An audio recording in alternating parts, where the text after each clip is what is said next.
দেখো রিসেন্টলি কিন্তু তোমরা অনেকেই নোটিস করছো তোমার আগে যেই পরিমাণ ভিউজ আসতো তার থেকে কিন্তু প্রচুর কম পরিমাণ ভিউজ ইউটিউব আমাদের দিচ্ছে। আরে ভিউজ তো আসা দূরে থাকে, ইউটিউব ইমপ্রেশনই দিচ্ছে না এখন আমাদের।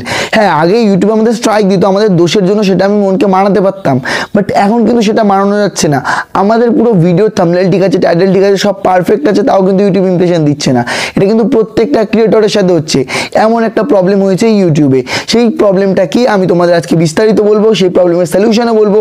তাই ভিডিওটা স্কিপ না করে সম্পূর্ণ দেখে যাও, ভিডিওটা খুবই ইম্পর্টেন্ট হতে চলেছে। দেখো প্রবলেমটা কি আমার জানতে হলে আমার সোজা চলে আসতে হবে আমার মোবাইল স্ক্রিনে। আমি আমার মোবাইল স্ক্রিনে চলে আসলাম। মোবাইল স্ক্রিনে আসার পর আমি আমার ওয়াইটি স্টুডিও অন করে নেব। অন করে নেওয়ার পর আমি যে কোনো একটা ভিউজ অ্যানালাইটিক্স সেকশনে চলে যাবো। এই ভিডিও অ্যানালাইটিক্স সেকশনে চলে গেলাম। এই ভিডিও অ্যানালাইটিক্স সেকশনের পর দেখো 583 খানা ভিউজ এসেছে। আমার কিন্তু এর থেকে প্রচুর পরিমাণ বেশি ভিউজ আসে, বাট এখন কিন্তু আসছে না রিসেন্টলি। কেন আসছে না তোমাদের দেখিয়ে দিচ্ছি। এখানে আমি আবার ক্লিক করলাম। এখানে ক্লিক করার পর দেখো এখানে একটা নোটিফিকেশান দিয়েছে। তোমরা কিন্তু অনেকেই এটা খেয়াল করনি। কেন করনি সেটা তো তোমরাই জানো, বাট আমি তোমাদের বলছি নোটিফিকেশানটা কী নিয়ে। আমি কয়েকদিন আগে একটা কমিউনিটি পোস্ট করেছিলাম যে এইটা কি, তোমরা কি জানতে চাও। তোমরা অনেকে বলেছিলে হ্যাঁ, তার জন্য কিন্তু এই ভিডিওটা বানানো। ঠিক আছে, সেসব বাদ দিলাম। এবার তো কি আছে, views data is underreported for some days January 31, 2025 we are working to fix this. দেখো এই নোটিফিকেশানটা ইউটিউব কেন দিয়েছে জানো? এই নোটিফিকেশানটা দিয়েছে ইউটিউব তাদের ভুল দেখানোর জন্য, যে আমাদের একটা ভুল হচ্ছে। ইউটিউব একটা বড় সার্ভার, এটা আমাদের সর্বপ্রথমে জানতে হবে। দেখো এই প্রবলেমটা কবে থেকে হচ্ছে, জানুয়ারি 31 তারিখ থেকে। তুমি দেখো না শুধু জানুয়ারি 31 বলে কথা না, তার কিছুদিন আগের থেকে কিন্তু সবার ভিউজ ডাউন হওয়া শুরু হয়েছে।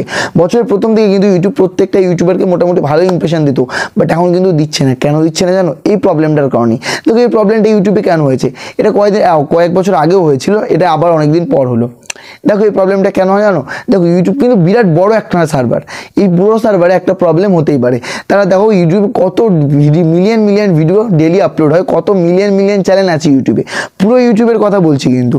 তো সে যে ইউটিউবের মেশিনটা, সেই মেশিনটা কিন্তু একটা ক্যাপাবিলিটি সেকশন থাকে। সেই ক্যাপাবিলিটির থেকে যদি তার বাইরে চলে যায়, তখন কিন্তু তার ভিউজ আর কাউন্ট করতে পারে না। তখনই কিন্তু এই প্রবলেমটা হয়। হ্যাঁ একটা বড় সার্ভার মানায় যায় প্রবলেম হচ্ছে, বাট এখন যদি ইউটিউবে আমাদের মতো এরকম নতুন ক্রিয়েটরদের সাথে এরকম প্রবলেম করে, তাহলে কি করে মানানো যায় তোমরাই বলো। হ্যাঁ ইউটিউব এটা বলছে যে আমি এটা ফিক্স করে দেবো কয়দিনের মধ্যেই। এটা কিন্তু ফিক্স হতে 1 মাসও লাগতে পারে, 2 মাসও লাগতে পারে, আবার একদিনও লাগতে পারে, আবার 3 ঘন্টা পরেও এটা ঠিক হয়ে যেতে পারে। ইউটিউব কিন্তু তখন তোমাকে নোটিফিকেশান পাঠিয়ে দেবে যে আমরা ঠিক করে ফেলেছি প্রবলেমটা, আর তোমার কোনো সমস্যা হবে না।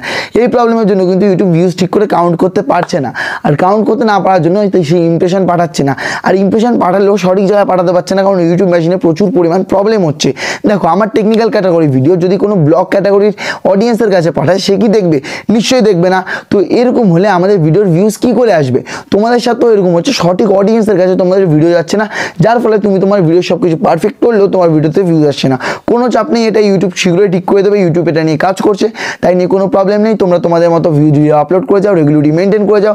আশা করি আজকে ভিডিওটা তোমাদের ভালো লেগেছে। ভিডিওটা ভালো লাগলে ভিডিওতে লাইক করে দিও, চ্যানেল নতুন হয়ে থাকলে সাবস্ক্রাইব করে দিও। বাই দ্য ওয়ে দেখা হচ্ছে নেক্সট ভিডিওতে। সেই পর্যন্ত বন্দে মাতরম, জয় হিন্দ।